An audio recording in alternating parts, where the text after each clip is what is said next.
Howdy y'all, Fuzzy Biker here at Baxter Cycle in the mighty mini-tropolis of Marnie, Iowa, and look what we got in front of us today. I got the Royal Enfield Himalayan Scram 411 and the brand spanking new Triumph Scrambler 400X. Check that baby out. We did a little video on this one. I think it came out this morning, as a matter of fact, today, and I've done videos on this one before. Really nifty looking bike. I think this is a used one, 2023. And this is, of course, brand new but sold. So first off is the way they look. They look very similar. Wheelbase is pretty close. Engine about the same size, 398 cc's, 411 cc's over here. Air-cooled, 5-speed transmission, liquid-cooled with a 6-speed transmission. This has dual overhead cams, 4 valves per cylinder. This is a single overhead cam with 2 valves per cylinder. This one is easy to do. It's got the lash adjusters through the overhead valves. This one's got shims and buckets, so a little more work to get that done. You'd probably pop the tank off and things like that. This is supposed to produce about 40 horsepower, and I think it was about 29 foot-pounds of torque, about 39 newton meters maybe. This is about 24 horsepower and about 24 foot-pounds of torque. As far as the looks go, this is a very distinctive, the Royal Enfield Himalayan look. You know, it's got that classic tank shape, the hump seat. This has more ground clearance, more suspension. I think it's 7.9 inches up here, about 200 millimeters, and about 7.1 inches on the back, about 180 millimeters. Ground clearance on this is supposed to be about 220 millimeters, about 8.6 inches.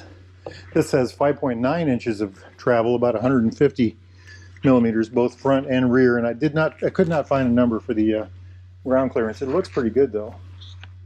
I have rode both bikes, and the engines work very differently. This is a low revving 6,500 RPM redline, I believe. Air-cooled, you know, loads of torque at the bottom, not a lot of horsepower. This has 40 horsepower, but it's a very high revving engine. I think it's about, I can't remember if it was 11 or 12,000 RPMs.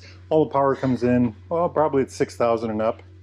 But it does have more torque and more horsepower. It's just at the top end. So this would be easy to drive lazy, you know, lump along, kind of just, you know, a lower tone, less buzzy.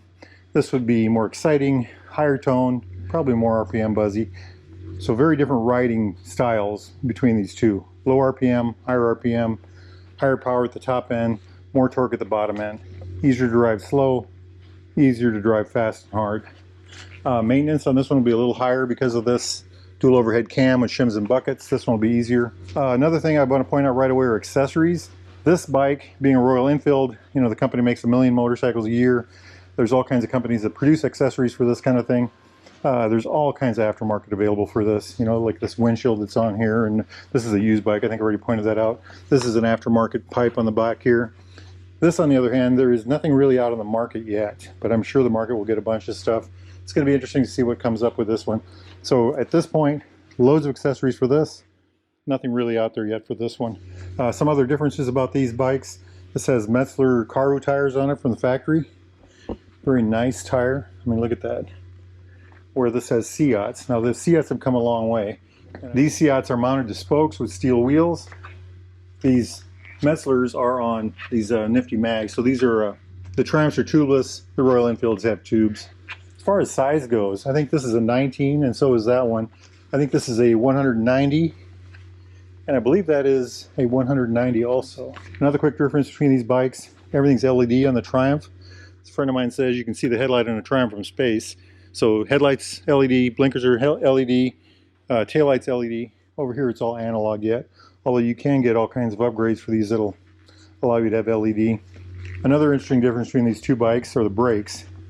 This is a 320 millimeter rotor with a 4-piston bi-bree caliper that's radially mounted, where the Royal Enfield has a 300 millimeter rotor with a 2-piston bi-bree, and it's axially mounted. Both have ABS rear, front and rear. I think the back disc on this one is a 240, if I remember right, single piston bi-bree, and the back on this one is a 230. Let's take a look at that real quick. Isn't that a nice tire? There we go. This is a cast aluminum swing arm. Big old monoshock right there. Another big difference would be the forks. This has these really cool looking gold, when you come to look at these bikes at Baxter's, rub your finger across this. There's a really neat texture to this. So inverted, there's about 5.9 inches of travel, about 150 millimeters. Look at these covers that are on there to protect the fork from the bugs. But the whole thing just looks, I mean, everything. Look, you know, the radial mounted brake caliper, the fender, you know, the whole thing just looks top notch, doesn't it? Now over here, we've got the standard forks, 41 millimeter, 7.9 inches of travel. I think that's 200 millimeters. They're covered, you know, the old way. Like I said, the newer Himalayan's going to have inverted forks like this. Jumping over to the suspension, this has the shock down here with a link down here, link suspension. You can adjust the height of the bike up and down by changing this link right here. The Triumph has a monoshock also, but I don't think it's a linked shock. I think it's direct right there. I'm not sure how you adjust that. I think you can adjust the spring right here. Very good looking system though, isn't it? I love this cast aluminum swing arm. Again, this whole area just looks really good. You know, the big argument is going to be whether this should have spokes like this, considering it's supposed to be off-road or not. I rather like this. I think it's a neat look. You know, it's, if you get a flat, you can fix it on the road easier. You don't have to take the tube off. Very interested to see where all this goes. You know, this is the brand new flagship of the Triumph. This is kind of the end of the era for the air-cooled Royal Enfield.